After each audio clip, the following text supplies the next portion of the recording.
Look at me. I've got an intro, sort of. 2 days with, I think it's Kind Master. I don't know how you pronounce it. But that's all I've come up with. I am looking into getting a logo made. I am also looking into getting a professional intro video. Because I don't know how to do it. I'm computer stupid. I don't know what the fuck I'm doing. I'm just reviewing comics, and eventually I'll start talking about other stuff. Today is the last day of my free comic book day reviews. I have this one and 3 more. I finished them off this morning reading them. Let's get this shit out of the way. I'm so ready to be over. Most of the offerings were not good. This one is decent. My favorite thing is Monsters. Now, I have seen this, My Favorite Thing is Monsters, in bookstores, and it didn't really pique my curiosity.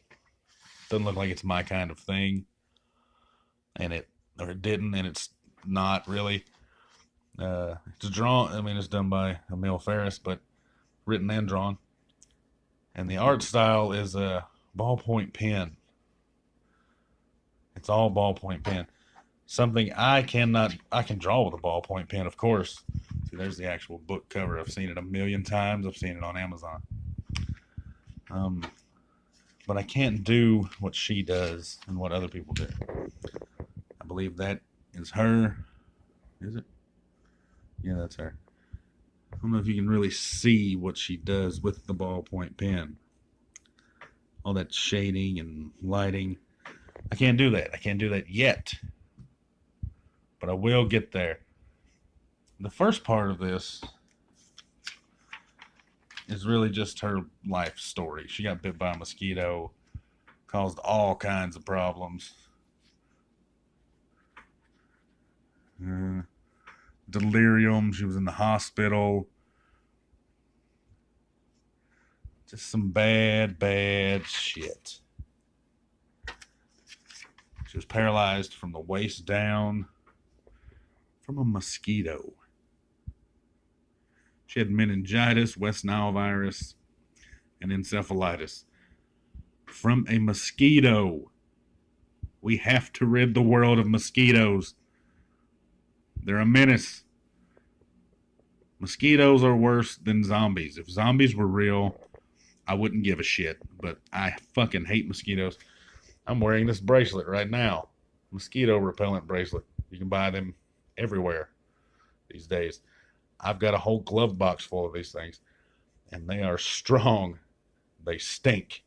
They smell like insect repellent. Mosquito repellent. I usually wear it on my ankle, but this one I've had it for a few days, so it's not as strong. They last for about 300 hours. Invest in something like this, people. Mosquitoes could potentially do this to you. Or worse. Fuck a mosquito. But the first part of this book is just, it's her story up to the point of reading this. Like, it fucked up her drawing hand and everything. She had to tape a pen to her hand, duct tape a quill pen, dip pen to her hand because she couldn't use her fingers, I guess, and couldn't make a fist. And that's the first drawing she did after that. Now, of course, she eventually ended up being able to walk. She's back to normal, I suppose. But she made this book. She met Art Spiegelman, who created Mouse, and he just loved it. The last part is just self-congratulatory stuff. Oh, excuse me. My allergies. Still with the allergies. I do like the artwork it's perfect for this kind of stuff. I mean, look at that. Like it's drawn on notebook paper, and it may have been. I don't know. The story itself is not something that interests me. It's about pimps and preachers and hookers. You know, the old American classic. Pimps, preachers, hookers. I believe that was a Hemingway novel. I think that was the title of it. Pimps, Preachers, and Pussy.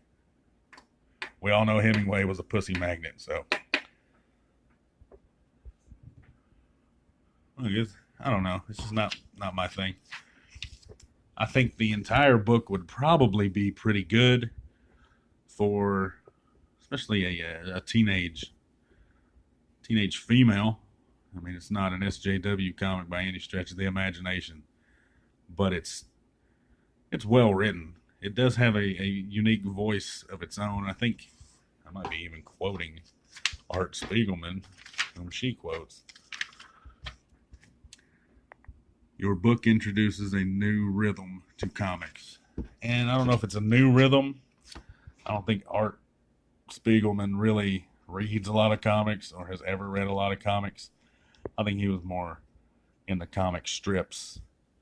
I'm sure he's read like the big ones, The Watchmen, The Dark Knight Returns, things like that. But I don't think he's read a lot of comics. This rhythm, to me, isn't anything new, but it does have a unique language, I suppose, especially visually. I don't think I've ever really seen a comic that looked like this. Well written for what it is. She's very good at, looks like caricatures, but I don't think it's people she actually knows. I might be wrong. Like the expressions, the body language is very good. Great use of space. See, I've talked about this in many videos. Foreground is important. Middle ground, slightly less important. Background, not that important at all. She does that very well. Just looking at this, you would be like, what the fuck is going on? And it did get confusing. Like the preacher really came out of nowhere. This guy here, between this page and that page, I was like, where did these characters come from? And then they become prominent. I thought maybe there was a page missing.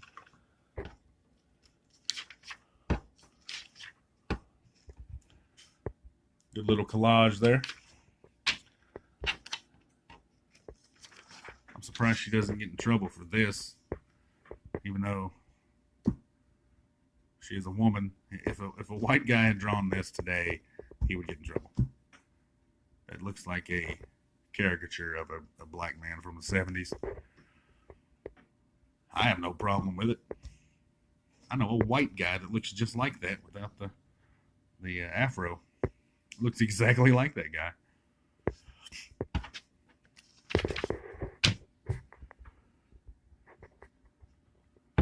I don't have much to say about it. And then we get this little story about her grandfather and how he used to tell her about these little monsters that would steal her toothbrush and shit. And then she shows you how to draw eyebrows and eyelids and how important it is to a drawing. Eyes, eyelids, eyebrows. You combine, you can make many different faces. Honestly, I found you don't even need the eyelids. The eyebrows, you can draw the same set of eyes and just change the eyebrows. And it will change the entire look of the drawing. You can do emotions and expressions easily with just eyebrows. Shows you how to draw some noses.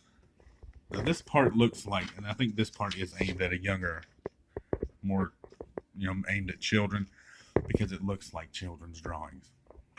And that's cool, I guess. I don't think this comic is aimed at a younger audience. Like I said, pimps, preachers, pussy. That's what this is about.